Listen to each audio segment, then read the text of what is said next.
Expert from local newspaper. Ominous. Unknown killer still at large. After weeks of killings, the ominous killer is still on the rise. Little evidence has been found. A young boy states that he survived and bravely tells his story. I had a bad dream and I woke up in the middle of the night, says the boy. I saw for some reason the window was open, even though I remember it being closed before I went to bed. I got up and shut it once more. Afterwards, I simply crawled under my covers and tried to go back to sleep. That's when I had a strange feeling, like someone was watching me. I looked up and nearly jumped out of my bed. There, in a little ray of light illuminating through the curtains, were a pair of two eyes.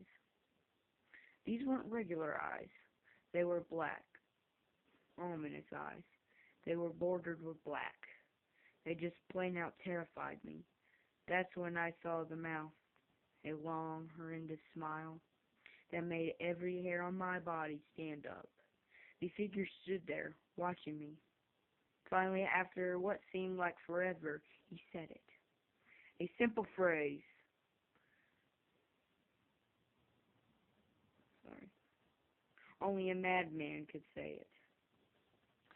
Go to sleep. That's when I let out a scream. That's what sent him at me. He pulled out a knife and pointed it at my heart.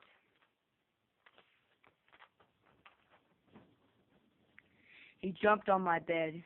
I fought back. I kicked. I punched. I rolled around trying to knock him off me. That's when my dad burst in with a shotgun, aimed it at the man, and he almost got him. But before he could pull the trigger, the man leaped out to the side and threw the knife like a Bowie knife style into my dad's shoulder.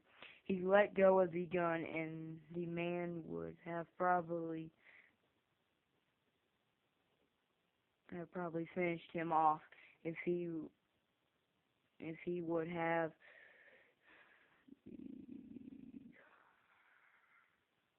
if the neighbors wouldn't have alerted the police.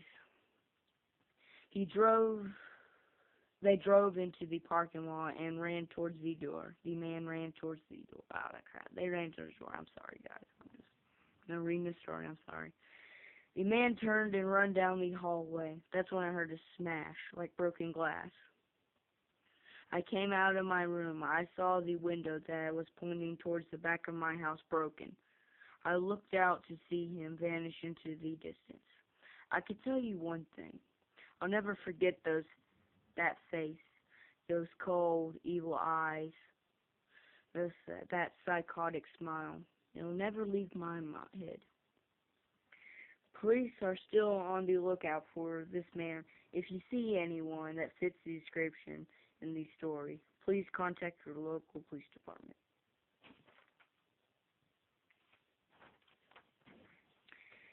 Jeff and his family had moved into a new neighborhood. His dad had gotten a promotion at work. They thought it would be the best thing. They thought it would be the best to live in one of those fancy neighborhoods. Jeff and his brother Lou couldn't complain, though a new, better house was more there to love.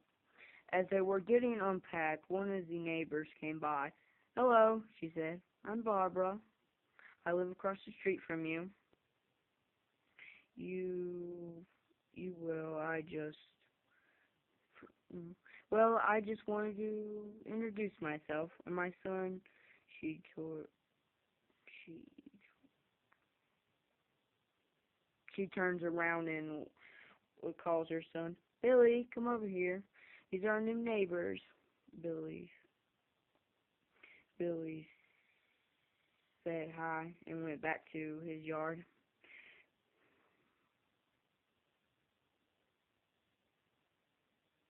"Well," said Jeff's mom,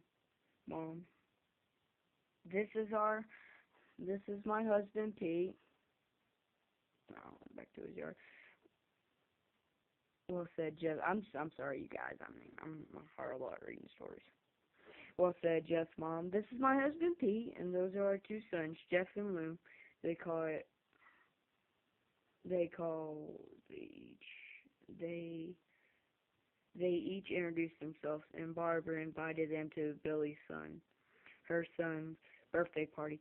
Jeff and Lou were about to object, but until their mother said, love to. Jeff went up to his mom. Mom, why did you invite us to some kid's party if we haven't even noticed? I'm not just a dumb kid. Jeff sighed. His mom, Jeff stared. His mom stared at his mom. We just moved here and we should show that we want to spend time with our neighbors. And we are going to that party and that's final. Jeff started to talk but stopped himself. Knowing he couldn't do nothing about it, he would nothing about it whenever his mom says that's final. Whenever his mom says something, that's final. He walks up to his room and plops his head down on his bed. Sits there looking at the ceiling when suddenly he gets this feeling. Not so much of a pain, but a weird feeling.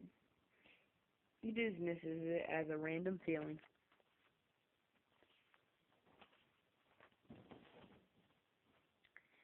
He hears his mom calling him to come down and get his stuff.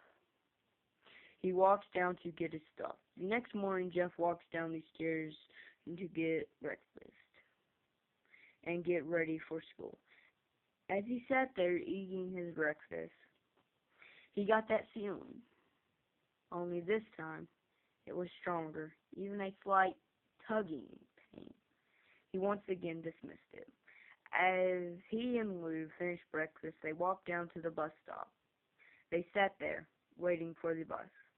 Then all of a sudden, a kid on a skateboard jumps over to their lap. They both jumped back in surprise. Hey, what the hell, kid? The kid landed and turned back to them. He picked his skateboard up and grabbed it with his hand. He was wearing an Aeropostale shirt and blue jeans. Well, well, well. Look what we have here. We got some new meat.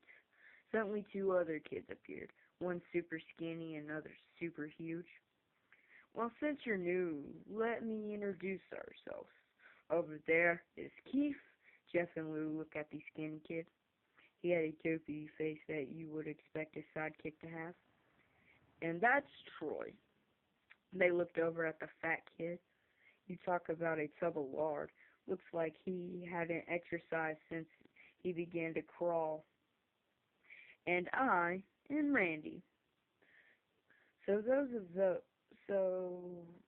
those who don't know, for all the kids in the neighborhood, there's a price of bus fee.